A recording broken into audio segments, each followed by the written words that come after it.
திரு அமித்ஷாவை தமிழ்நாடு அரசியல் சூழல் குறித்தும் அவர் விவாதிக்க போவதாகவும் இப்பொழுது செய்தி வெளியாயிருக்கிறது. பிரதானமான நியூஸ் ஏஜென்சி இந்த செய்தியை அத்தன்டிக்கா கொடுக்குறாங்க. அவர் சிபி ராதாகிருஷ்ணனை உடைய அந்த பதவியேற்பு விழாவுக்கு வந்து வந்து செல்கின்ற அவர் அமைச்சரை சந்தித்து விரிவாக பேச போறாராம். அவர் மனநிலை என்ன இப்போ பார்ப்போம்.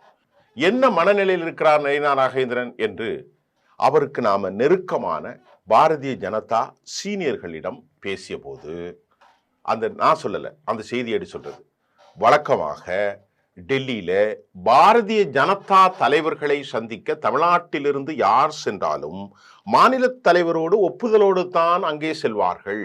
ஆனால் அமித்ஷாவை சந்திப்பதற்கு செங்கோட்டையன் சென்ற நிலையில் அவருக்கு எந்த தகவலும் தெரியாது என்றும் கடந்த 8ஆம் தேதி செப்டம்பர் ஹரித்துவாருக்கு செல்வதாக கூறிவிட்டு சென்ற திரு செங்கோட்டையன் அவர்கள் 7:45 மணிக்கு அமித்ஷாவுடைய அப்பாயின்மெண்ட் கிடைக்கப்பட்டிருக்கிறது.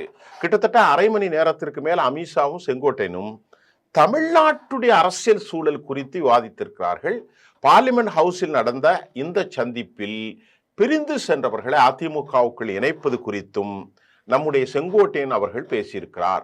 அதற்கு பின்பு செங்கோட்டையன் அவர்கள் நிர்மலா அம்மாவையும் அவர்களுடைய அந்த சந்திப்பு கேபின்ல சந்திச்சு பேசியிருக்கிறாங்க.